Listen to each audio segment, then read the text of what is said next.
Now, we're doing this at the beginning of every service, so very quickly we want to mention a couple of things about success. And the first Sunday that we taught this, we may have mentioned many of these things, but you remember the first Sunday, and I have got so excited I want to preach the whole thing.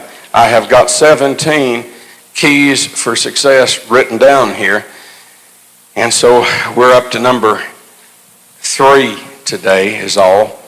It's hard not to preach them all at once.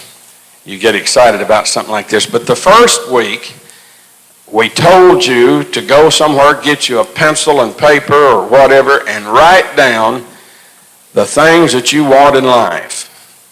Create you a list of things that you desire.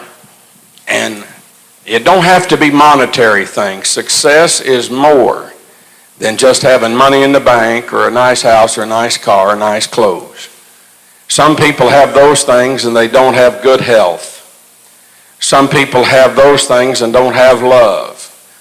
Some people have material things and they're missing other things. So to be a success, you really have to be a well-rounded person, you know.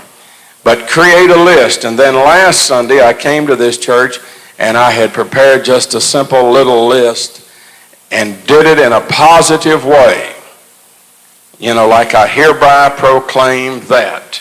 And I didn't do it that, well, maybe somehow God might see fit if he so desires to bless me. We didn't put any negative things, any wishy-washy things in there.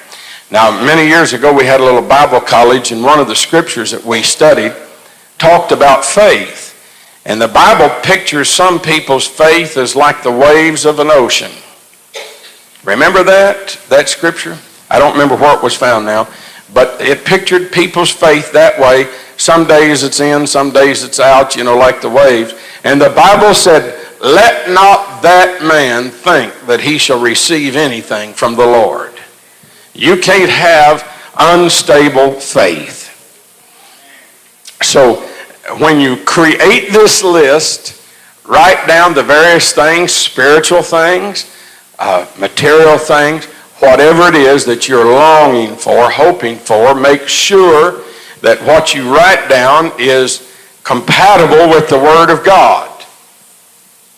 You know, you can't put something there that's against the will of God. Like, you know, I think I'd like to start a gambling casino like Donald Trump. Pray God will bless me. Now that wouldn't work. Or like the lady years ago that did the Prove God envelope. I want you to pray that I get married. Find me a husband. That's all right so far. Then she said, I've already got him picked out. And then it really got bad. She said, there's only one problem. Said he's already married to another woman, but I believe the Lord can work that out. Well, I said there's enough single folks out here to go out here and find somebody that's single. Now, read the list 2 or 3 times a day out loud. I like to do that. Somebody say, you doing that? Sure, I'm doing that. I think on that list also. You know, sometimes during the day I like to find a little quiet spot, just sit down a little bit and think of how I want things to be. Now, number 3, I may just give you 2 things today instead of 1 because we've talked on this one a little bit already. It said, have faith and these things will come to you. You have to have faith. Now remember what we said, real faith sets a time and a place. Not just, I'd like a blessing someday in the sweet by and by. That ain't going to make it. Real faith said, hey, this is 1995, and by July the 1st, 1996, I believe God is going to bless me with this and that, or that don't have to be the date you set, but you need to be realistic, you know. Now, don't write on that list that I believe that Ed McMahon's going to come with the Publishers Clearinghouse. Now, you just whistling in the dark if you think you're going to win that. Somebody will win, you say. Well, you don't know that for sure. Sometimes contests to run folks don't ever win. And sometimes they have contests and whoever's running it, some of their friends win or some acquaintance, and then they get a kickback. I saw that many years ago when I was in the radio business. I was just a kid, and one day it came over the Associated Press wire. They would always tell us of what new radio stations was coming on the air if somebody was changing call letters or something. So it come on there that a station was changing their letters, their call letters. And that afternoon we got to listen to that station. They was running a contest saying if you can guess our new call letters, the first prize is, $500. The second prize is $25, and the third prize was $100. I didn't understand why they had it like that, but why? I already knew what they were. It done come over the wire, so I sent all kinds of things in.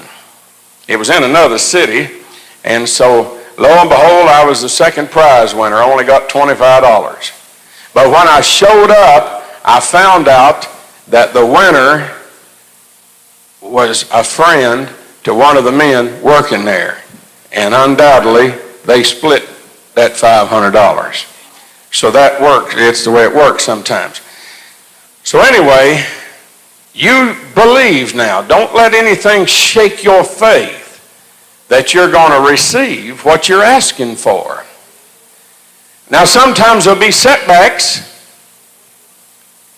but just work a little harder. Believe just that much more. Say it's going to be anyhow. Now, here's the thing that I have always preached, and we talked this a little bit in the car on the way here today. There may be some friends you've got to change. If you've got friends that are negative, always looking on the dark side, and they may not be friends, they might be family members, or somebody always upsetting you, causing trouble, you need to make yourself scarce around them. And I know you can't divorce your family here, but you can get a little scarce if they always are causing problems.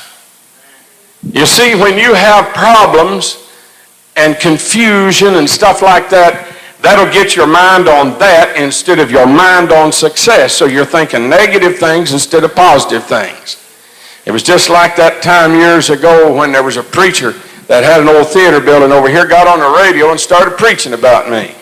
Out of the clear blue sky for some unknown reason. And so old Philpott come and told me this fellow was preaching against me. Well, he worked for me singing for a little while, and so he for 2 or 3 days, this Philpott would come and say, man, that guy's talking about you on the radio, and I didn't believe him because Philpott was a pretty bad liar.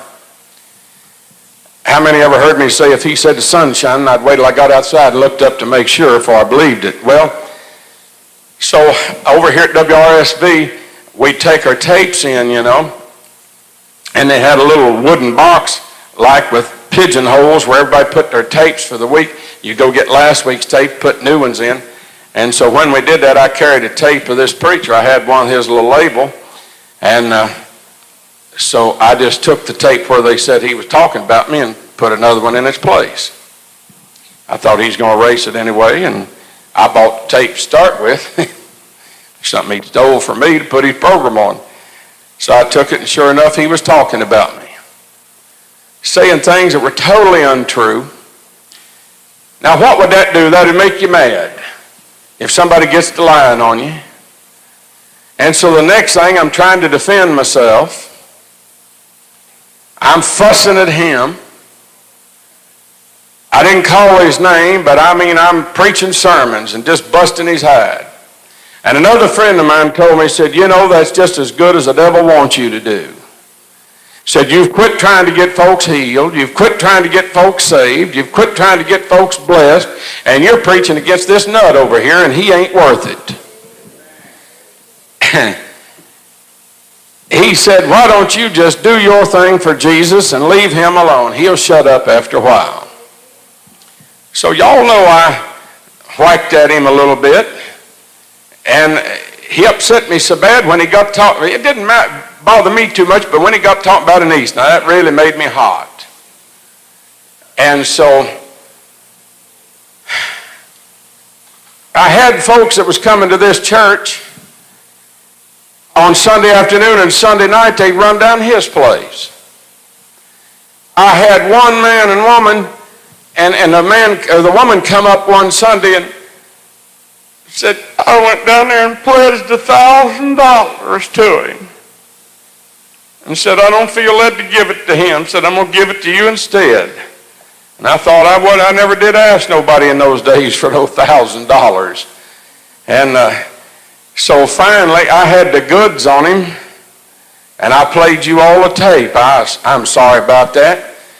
That was kind of drastic, but some of you needed to know the truth. And so, but it got me off the track. I hope you're seeing something here. You get to defending yourself or fussing back at somebody. And then you've got your mind on a negative thing instead of a positive thing, and you've done left the principles of success. And so when I got right back then and began to preach and do what the Lord had called me to do, God began to bless me, and it wasn't long till he finally shut his big mouth and left me alone. Of course, I think I scared him. I think I told him I was going to pass out 500 copies of that tape if he didn't hush. And that's probably what got him to stop. But he did stop. But anyhow, I'm using that as an example to show you that people will do you that way. It's easy to get drawn into that. Like that old preacher up in Lewisburg a few years ago. I had a man and his wife come down here, and they happened to be there, and they told me what he'd said. And now ain't much you could say, like say, it'd make me too mad. Oh, I may say a few words to somebody in the car. Isn't that terrible that preacher say that about me? But that man got up and called me a homosexual. Now I want you to know them's fighting words. I am not a homosexual, never have been, never will be. Have always preached in this church that if you ever hear of me having a sex problem, it won't be a man, it'll be a woman. Ain't gonna be no ugly one either, or one with one foot in her grave. So if you're older than I am, don't sit here saying maybe his wife will die and I'll have a chance. You ain't gonna have a chance at me, I'm gonna tell you now. I'm gonna find somebody my age or younger. I don't want no old woman wake up in the morning and look over at her and scare me to death. Lord have mercy. You can believe it'll be a woman, it won't be a man. Hello? It's just like I've heard a lot lately. I am so much against homosexuals, and I hate it when people try to cater to them. It's just like lately, I had a man call me, and I talked to him yesterday, and here's what he told me. And I really resent this, and this is going to, don't do anything yet, none of you yet, just hold on. But this man was telling me recently that AT&T, the company that probably provides your long-distance telephone service, they're giving all kinds of money to homosexuals. I never did have much use for the phone company, and AT&T know how. They had a gay Olympics in New York recently, and the major sponsor was the AT&T phone company. So you pick up and you make a long-distance call, some of your money that you're paying in that call, they're using to support queers. I don't appreciate that kind of lifestyle. And so I have just found out about a very successful telephone company that is a Christian company, founded with Christian people. It's been in business a good while, and they're doing good, and a lot of people is going with them instead of AT&T, because you don't have to stay with AT&T. And I told that man, I said, send me something about it. I said, probably everybody in my church want to be a part of something like that, where some Christians are involved, and they tithe back to the church 10% of any calls you make. That's pretty good, isn't it? So anyway, that would be why give it to the queers when you could give it to God? So don't do anything yet. But I'm making a point here, see. So anyway, some of your family or friends you might have to make kind of scarce. Not that you want to mistreat anybody. You don't even want to tell them that. I'm cutting you off. I'm not having anything to do with you.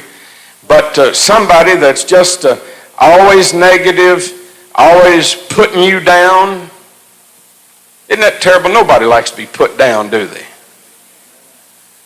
You know, I used to go home. My daddy'd always, boy, you ain't never going to amount to nothing. And then he wondered why I didn't want to come and see him very often.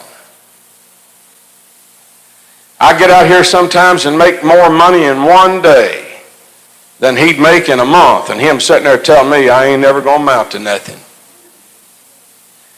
I drive up in a new Mercedes, and he got an old Chevrolet with the fenders falling off, telling me I ain't never going to be a success. Don't you get mad at me now. I mean, that's the truth. You ain't worth the salt and the biscuit. You ought to quit all this running around the country and get you a job at Carbide or DuPont. Whew. Now, you can work where you want to, but I'd rather be the garbage collector in Rocky Mount than to. This is just me. Everywhere, there was one big company back where I come from, and that was Carbide. And everybody that you asked, where do you work? Carbide. And as a high school kid, I said, I'll never work for Carbide. And I had a friend that, boy, that's the first thing he applied for was a job at Carbide. Worked about 6 months, and they went on strike for 8 months. I ain't got time to be playing no games like that. I don't know about you, but I got bills due every month. I ain't got time to be striking and time to be laid off and slowdowns and shutdowns and hello? So anyway, that was just the way I wanted to operate. So, but my daddy used to put me down like that. Never going to amount to nothing. That's not the right attitude. People don't like to be put down. You wives, don't ever put your husband down. You husbands, don't put your wife down. Hello? It got quiet in here. These women are sensitive, you know. You know, you get out there, wow, you're so stupid, you ain't got no sense. That's all right. She'll remember that in a few nights when you, come on over here, baby, and give me a kiss. And she, Well, what's wrong with you? Ain't nothing that happened today. It was a few days ago. But that will affect your success. Dealings with family members will affect your success. It sure will. Friends will affect your success. There's people I've had to cut off in life because they didn't want nothing. They didn't want to be successful. Hello? And while I'm speaking on all this subject, let me tell you one more thing, and this is one of my points way up here, but when we're talking, now, love is a great thing. But I'm going to tell you, love to the point of obsession will hinder your success. Hello? It's fine to love somebody. I got to thinking about when I fell in love with a niece. I got down in South Carolina preaching one time. I wanted to see her. And she was back here. And, you know, I went down to a little restaurant 1 o'clock in the morning. And they was going to have a big car race over at Darlington. And they was these race drivers, these famous drivers, I don't know any of them, but they was all in there, them and their mechanics, and they was putting money in the jukebox, and they was playing these old country songs.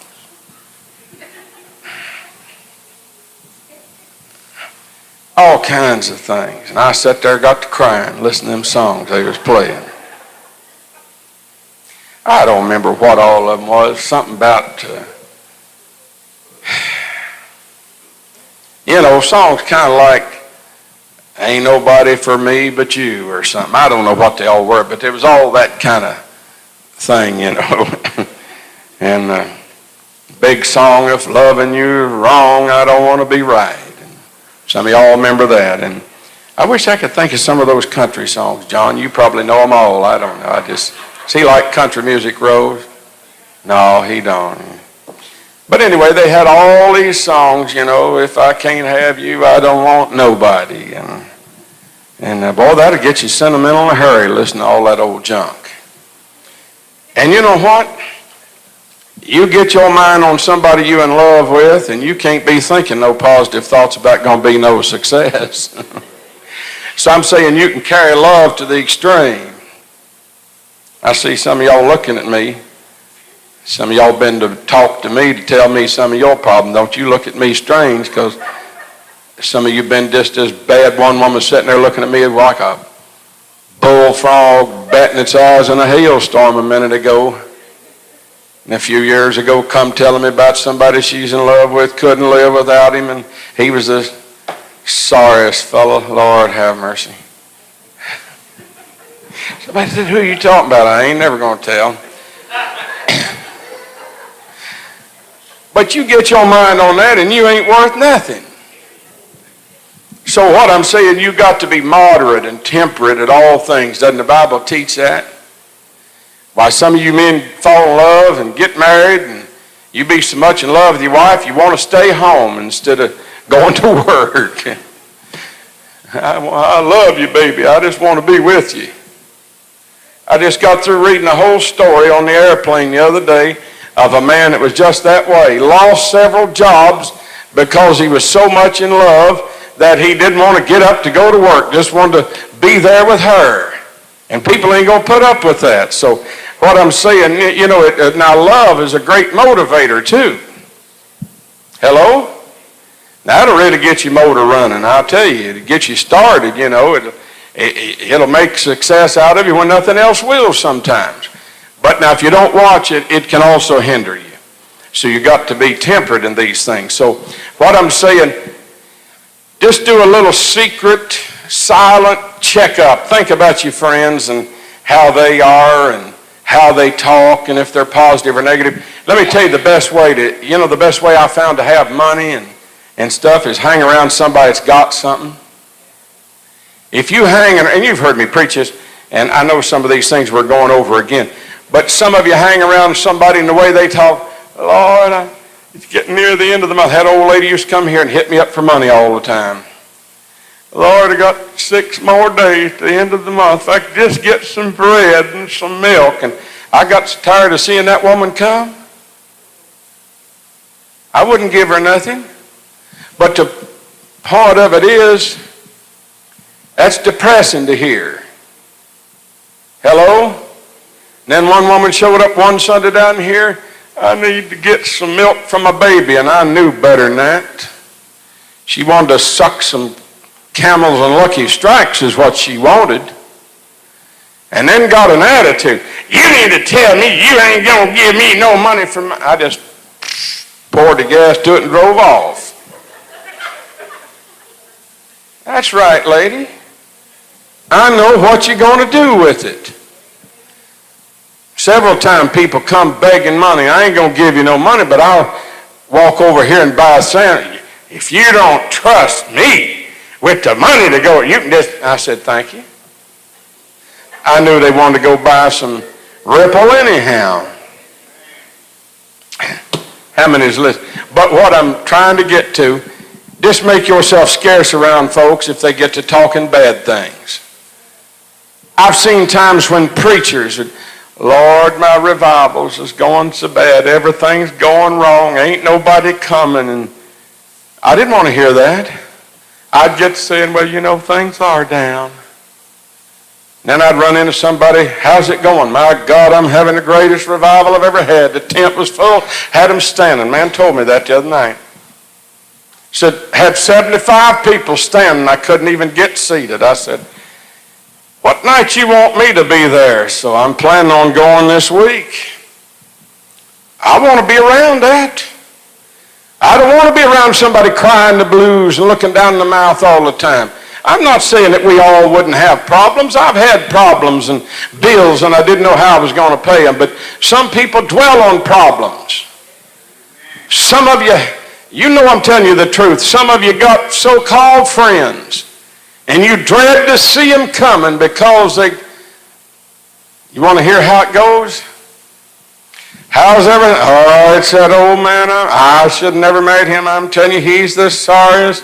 He's this. And they can go on for 3 hours.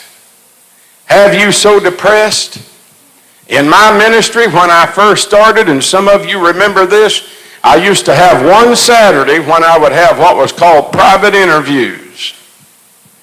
I had cards printed up, and people that had a personal problem or something, they could come and sit down and talk with me personal. And I was ready to pull my hair out when Saturday afternoon was over. I said, I got to stop this. These people are running me crazy.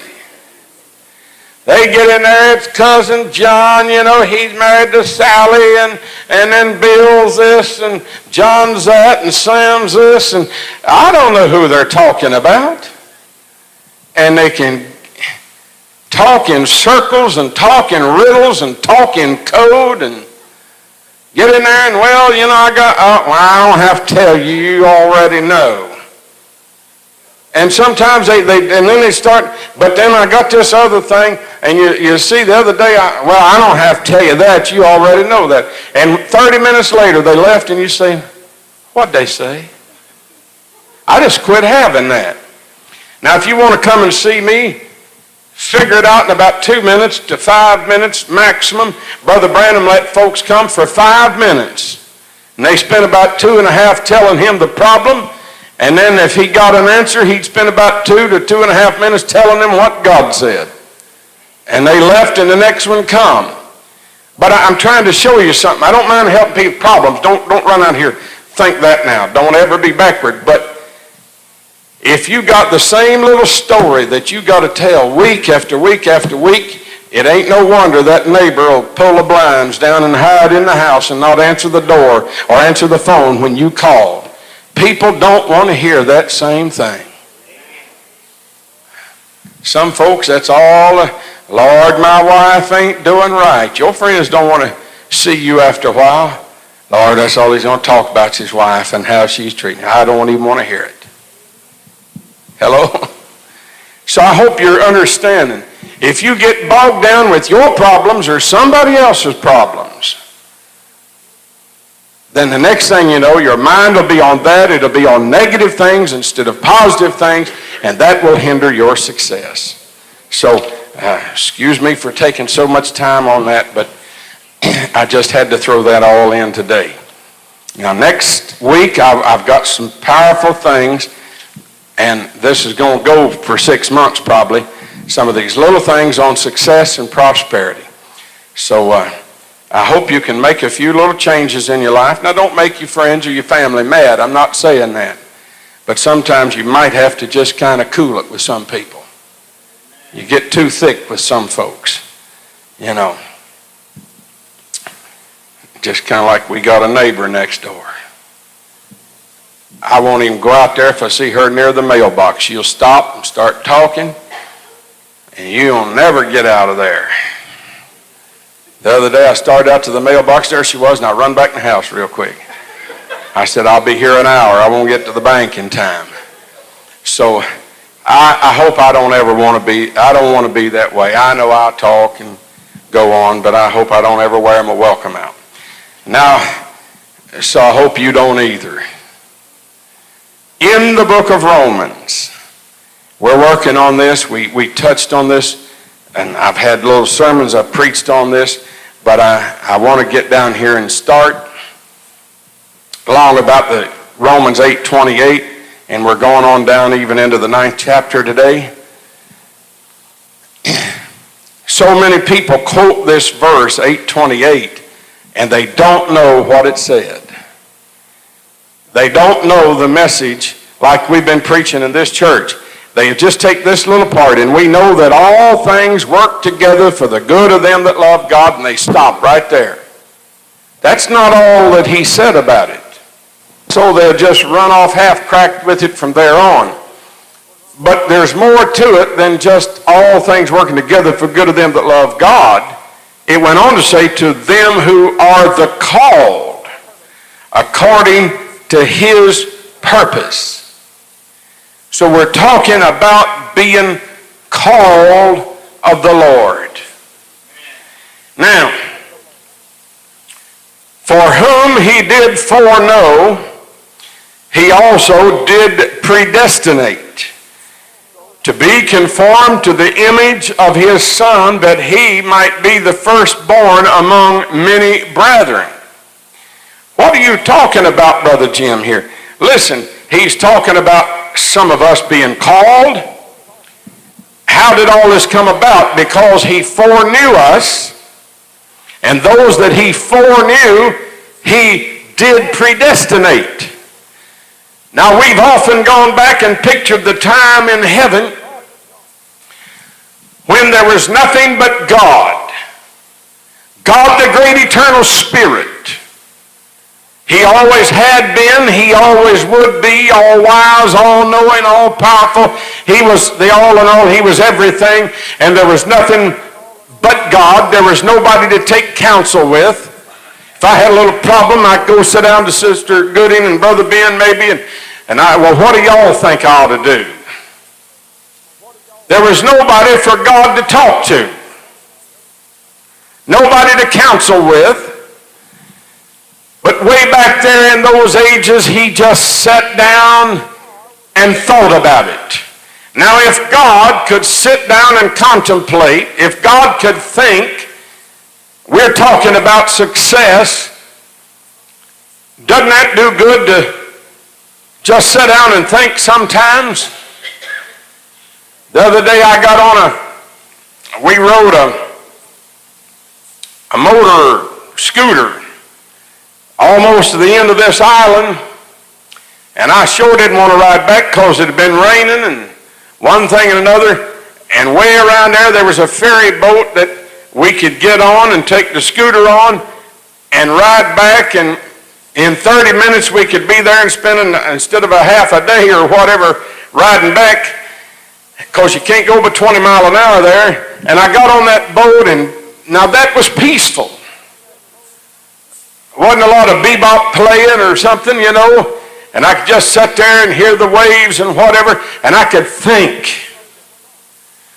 Sometimes you can come up with thoughts when you're out like that by yourself or whatever, just thinking. So I said, if God could do it, why can't we spend a little time just thinking? Some of my best things, Brother Ben, come up when I just get out and think like that. Well, so God began to think. Now, God's thoughts are eternal. And in his mind, he planned how this was going to be.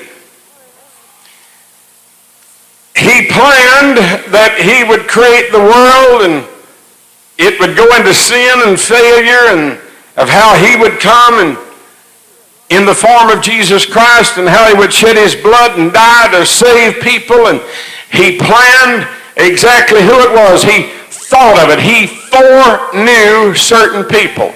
Now, we don't like that. We want to sing, I've decided to follow Jesus. It wasn't that I decided to follow him. I didn't want to follow him. Don't you hang up on me. My mom and them tried to make me serve God, and I was a stubborn old mule. I didn't want to serve God. Why didn't I want to serve him? Because when I was growing up, when I was a little fella in school, they mocked us and made fun of us because of the church we went to. I was embarrassed I went there. I wish I could have gone to the Baptist church, because they didn't laugh at the Baptist people, but they laughed at us. I didn't want to serve God. Serving God meant I couldn't pass a football on Sunday. Hello. I mean, you know, other kids went to movies, the state fair. I could just start naming various things that other kids, we couldn't do nothing. It was a sin to listen to the radio. They didn't have television then. Everything was a sin. I decided I didn't want to serve God. I said, everybody else having a good time. To serve him, I can't do nothing, go nowhere, nothing. Now, that was my attitude. And don't sit there and look so holy. Well, I never did. Some of y'all was the same way. If you'd have wanted to serve him, maybe you'd have tried. Some of you didn't serve him for years. So maybe you didn't think that way, but you just didn't serve him. But anyhow, it wasn't that I decided to follow him, but somehow in his foreknowledge, he foreknew me, he chose me, he predestinated me. He wrote my name on the book, and there wasn't no people even here on it. There wasn't even no earth yet. There was nothing. But just God sitting there thinking about it. He said there'll be this fellow that'll be born on June 30th, 1941. They're going to give him two Bible names, James David. His last name will be Loudermilk. And he thought the whole thing through. Where I'd be born, who my parents were, everything about my life. He said the very hairs of your head's numbered. And God foreknew me.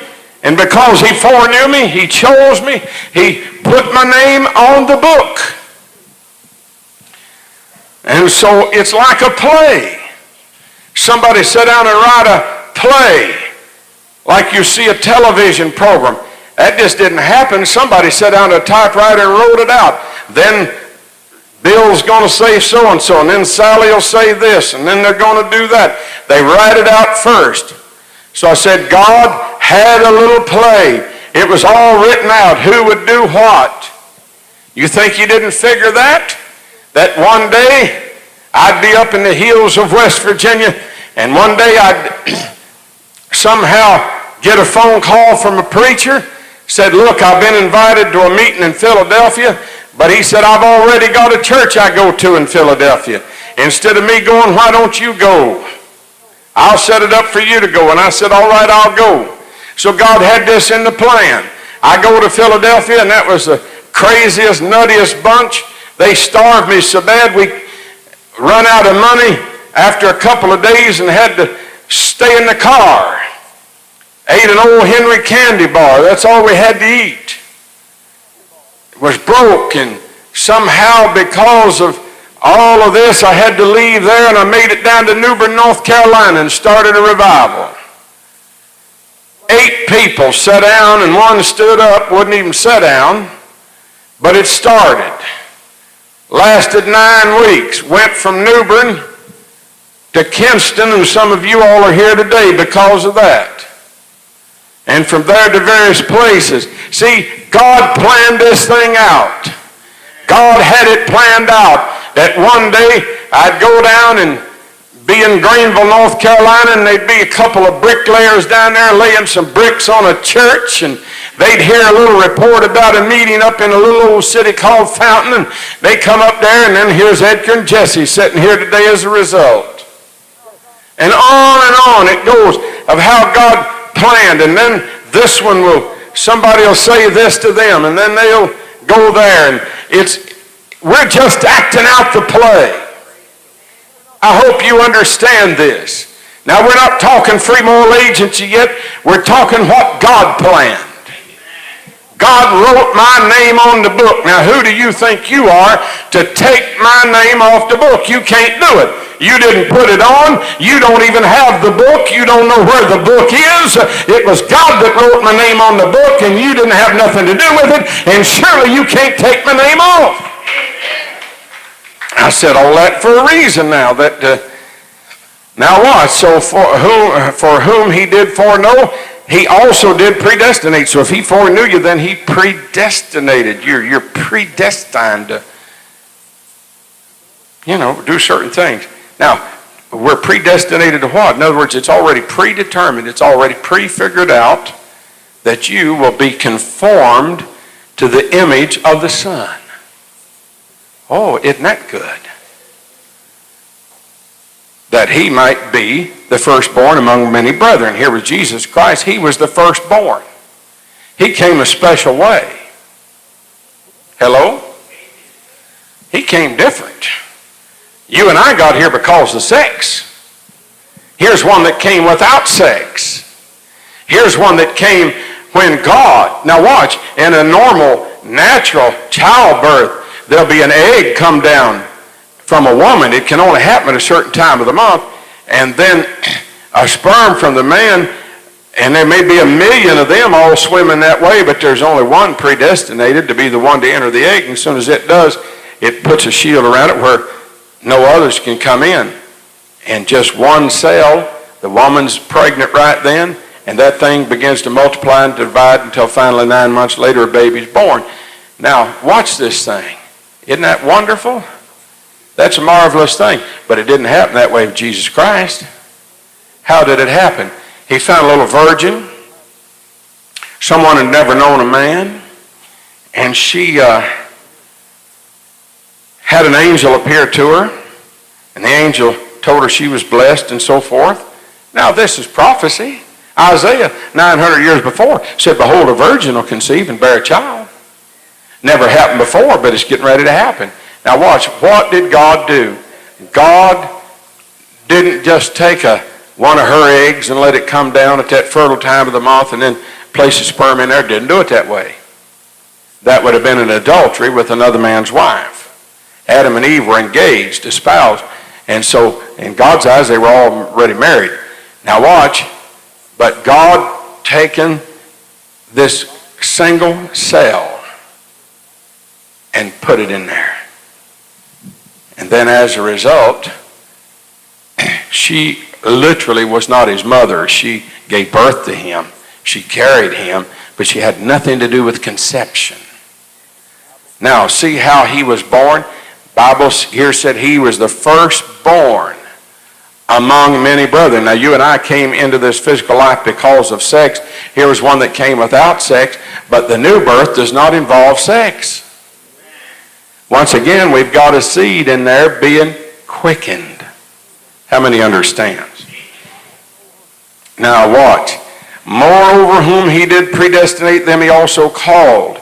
And whom he called, them he also justified. And whom he justified, them he also glorified. So what are you sitting here worried about today? Lord, if I can just make it in. Is that all the further along you are? Don't you realize what promise that he gave you? Let's go over this thing once again. Number one, he talked about for whom he did foreknow, he did predestinate, and we're to be conformed to the image of the Son. So we're going to be like Jesus Christ. Now watch. Then moreover, whom he did predestinate, them he also called. And whom he called, he justified. And whom he justified, he glorified. So what are you worried about? If, in other words, you were foreknown, predestinated, called, then justified, then glorified. What you got to worry about? If God put your name on the book, tell me who's going to take it off. But if he didn't put your name on the book, tell me how it's going to get on there. It's not. So if you were foreknown, what you worried about? You've been glorified. You've been predestinated, called, justified, and glorified. Some of you think just part of that's happened. Well, I'll be glorified, when maybe there's something going on now that you don't know about. What shall we say then to these things? If God be for us, who can be against us? I could preach on that, but I've preached many sermons and I don't even need to. He that spared not his own son, but delivered him up for us all, how shall not he with him also freely give us all things? Isn't that beautiful? We've done talk success. He's going to give us all things. And he's not just talking about financial blessings or whatever, but it's all the kingdom, everything. Who shall lay anything to the charge of God's elect? Now, who's the president of this country? Mr. Clinton, right? Why is he the president? Because we had election day. The people of this country, more of them voted for him than anybody else. He was elected. He was chosen. So the Bible said, who can lay anything against the charge of God's elect? I've been through this, so I'm not going to dwell on it either.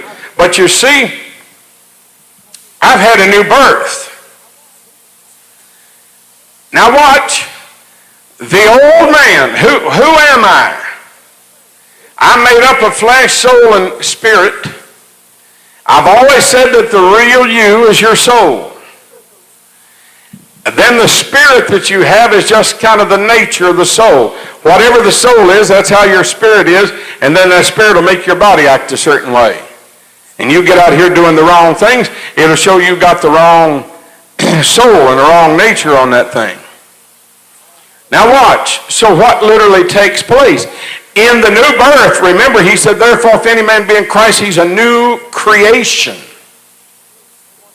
A new creation. Every once in a while, they'll have these little programs on TV where the models come out. And they're going to model the new creations for this year of certain man that's developed these dresses. Isn't that strange that every one of them's a queer? You ever notice that? Yes, we have the most lovely, some taffeta, and it's there's just certain jobs, and you can mark this down, there's just certain jobs that you young men in here don't need to do. For instance, we just flown to Bermuda and back, and we got over there, and it's changed over the years. Years ago, they used to have young women being stewardesses, and they got a certain age, and they got rid of them. They got too old. Now we got old women up there being stewardesses. That's nice. I think it ought to be that way. And then we got men. Every single man. And what would you like to drink? A Pepsi? Tomato juice? Or there's something about that job, you mark it down. I go in a restaurant and sit down, and here comes one. May I help you? Be a man. Get you a man's job somewhere. God didn't call you to be I might be stepping on somebody's toes, I don't know. God didn't call you to be some waitress in a restaurant or an airline stewardess or something. There seems to be a spirit that goes along with that. And I said, if there's a spirit on something, then I'm going to stay away from it. Seems to be a spirit get on men when they play the organ. Almost every organist that you will see, they one of them too. So stay away from that. You raise up some boy in your family, send him out to butt heads and play baseball and football, and don't have him in there cooking and cleaning and dusting and vacuuming and what have I missed? Let the girls do that. Send the boy out to slop the hogs or dig a post hole for a post or something. That's the truth. There's spirits that go with these things. But now watch. In this new birth, we become a new creation. So here's a God that he creates new dresses. It's not the old one. He's just redone from last year. It's a new creation. So when we're born again, everything inside's changed. We've gutted out just like this church is a new creation right here. What'd we do? While we come in here and the ceilings was black, and I don't know, there was all kinds of, there was a bar back here. They was going to make a nightclub or something in here, and all kinds of wires and things hanging down. They was going to have lights going around and blippity, blippity, blippity, and I don't know what all they was going to do in here. But I guarantee you one thing, I've got pictures of this place before we tore it up. Brother Seabreeze, I think the only thing that looks like it did is the bathrooms. We ain't got to them to do nothing yet. But this don't look like it used to look. Been totally changed. There was a platform right here. I debated about whether I should sit down there, and I said, no, I'm going to get it on this end and have a little more room. I wanted room to grow. Wanted room to have a gospel sing here if we want to. Whatever we wanted to do. Now, the only mistake I made, I get in that hall and I can't hardly pass you out there. And we open the door and nobody can get by. I had them to put the wall over. I should have put it where those posts are, and that's my mistake. And the building inspectors let us slide with it, but we should have made the hall a little wider. But what I'm trying to say, we've totally changed this building. It's not like it used to be. So when we have this new birth, your soul is changed out. Be like today, I'm sitting out there in a car and I've had it worked on, and fortunately they was able to put new seals or something on the valves and it stopped all that oil burning. But what if the motor had gone bad? You know what I could have done? Well, I could have gone down to Grimes Land and bought a motor for a couple $100, and Brother Seabreeze got a chain and pulley and unbolted the oil and pulled it out and took the transmission out and kept the old body, put new running gears, everything in there, new rear end, new motor, new transmission. It may be the same old body, but I said all of the motor and everything is new. That's what happens in the new birth.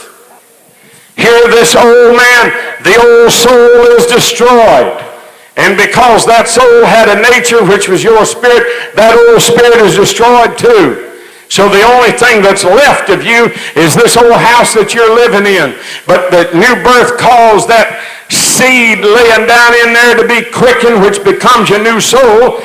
And that seed was the spiritual seed gene of God. And the Holy Ghost came upon you. It caused all of this. It was the Holy Ghost that caused all this quickening and stuff. And so that spirit resides in you. So now you literally have the seed of God, your soul, or the Logos, or the soul of God and the Spirit of God. That wasn't in there before. So the old man that lived in there, he's dead. So who can lay a charge against me? Who can say that Jim Loudermilk's guilty of murder or robbery or rape or getting drunk, or I'm just trying to make up all kinds of terrible sins. But what I'm saying, you can say, well, you done that. You got drunk, or I seen you look at a woman. I seen you do this. I don't know what you might have done. And I can say, that wasn't me. Don't you accuse me of that. I didn't do it. Heard a little story last night about a fellow that went to trial. They said he was guilty of robbing a place. And he tried to say, I didn't do it, it wasn't me. And the jury come out and said, guilty. And so then they had the sentencing part of the trial. And his lawyer knew that this fellow was in trouble because he'd been in prison 3 times. And you know, they got this thing, 3 strikes and you're out. They ought to have that. A lot more of them ought to be out. 3 strikes and you're out, so that means if you've been convicted of 3 serious crimes, they just put you in and you don't never get out. So the lawyer was sitting there looking over the record of the things the man had done, because he was going to try to plead for mercy before the judge. And he got to looking and he said, wait a minute, he told the fella. He said, you couldn't have committed this crime. He said, you were in prison when this robbery happened. He said, yeah, that's right. Well, he said, why didn't you tell me this? Said, this whole trial going on for days. And you never told me. You said you didn't do it, but said, you could have told me you were in prison. Said, why didn't you tell me? He said, I knew you'd tell it. And he said, I was afraid it inflamed the jury to know I'd been in prison. It's crazy. But anyway, I hope you're understanding. So the fellow didn't do the crime. He couldn't. He was in jail when the robbery happened. And they done said he's guilty. But what I'm trying to say, you try to pin something on me. Hey, that was somebody, you know, just like you moved into a house and went down to get the phone. They said, we can't turn the phone on. Whoever lived there last owed a big bill and they didn't pay. You'd say, well, that ain't me. I just moved in today. That's somebody else. And that's what I'm trying to tell you. No matter what you've done in the flesh, I don't care. You know, in the middle of the night, I got up last night. It sounded like I heard somebody get shot. I don't know what I heard. Bam, bam. It sounded exactly like pistol shots. Liable to killed somebody back behind us over there, and they ain't found them yet. Never heard no sirens. I don't know what it was about. Liable to go home. There might be police cars and ambulances there. Somebody may have found them. I don't know what it is. But anyhow, it wouldn't matter if 20 years ago, if I had have taken a gun and murdered somebody, if I had robbed the 7-Eleven store, if I'd have gone out and burnt the tobacco warehouse down. Whatever. What I'm saying to you, since I didn't do none of those things, okay? But I'm saying since that time, something has happened to me. I've had a new birth. Now you ladies that give birth to a baby, it's a new life. It's somebody living that's never lived before. You hold that baby and put pacifiers in its mouth and bottles and coochie and all this stuff you go on with. That's a new baby. It's a new life. Never been here before. So what I'm trying to say, one day God come on the scene and burnt the old man with fire. Destroyed him, and a new man moved in here. Something got quickened, that seed. So I'm a new creature. So he said, who can lay a charge against the elect of God? Who can convince me of sin? Don't come here with that mess and try to tell me I've done this or that or the other. That may have been the old guy that used to live in here, but he's dead. And this, listen, to try to accuse me of sin today is the same as trying to accuse Jesus Christ of committing sin. And how many knows that he's sinless? Why? Because that was his seed that was quickened as my soul. So who can lay anything to the charge of God's elect? It is God that justifieth. Isn't that good? Who is he that condemneth? It is Christ that died, yea, rather that is risen again, who is even at the right hand of God, who maketh intercession for us. Who shall separate us from the love of Christ? Now, can you separate me from God? Hello? Hello? Now what can you do? Now you might get out here and come. You know, I see this happen sometimes in church. There's always troublemakers. I don't know if we got any here or not, but in a lot of churches they do. I don't reckon we got any. Hope not. But in some churches there'll be some that'll get in there and they'll get a spirit on them. Now, if you don't like what goes on here, why don't you just quietly, silently, when this is over today, say, I'm gone. I ain't never gone back. Just let him have it. Let him deceive all of them. If that's what he wants to do, let them be deceived. Let whatever they think. But there's always some. They got to cause trouble. And they get in there. I'll tell you, there ain't nothing to that old Brother Jim. Some of them will talk that way. Hello? And you can't figure people. Oh yeah. Every once in a while, somebody the other day, somebody's talking about you, Brother Jim. And the very one that was talking, here they come giving me an offering. Bible said, you know, that's double-minded. If I didn't have faith and confidence in some preacher, I wouldn't help him, wouldn't give, I wouldn't attend. And if you're going to talk about somebody and run them down all the time and then turn right around and hand them money, don't make no sense. Hello? A double-minded man's unstable in all of his ways. That's what the Bible said. A woman in Farmville. I was coming back to Farmville one time for a revival. I'd been there once and I was coming back again. This woman got on the telephone. She burned the phone lines up, calling everybody in town. That old sorry rascal's coming back. I heard he'll be here tonight. That old Brother Jim. They ain't nothing to Brother Jim. Blah, blah, blah, blah, blah, blah. Just on and on. Well, I didn't know that.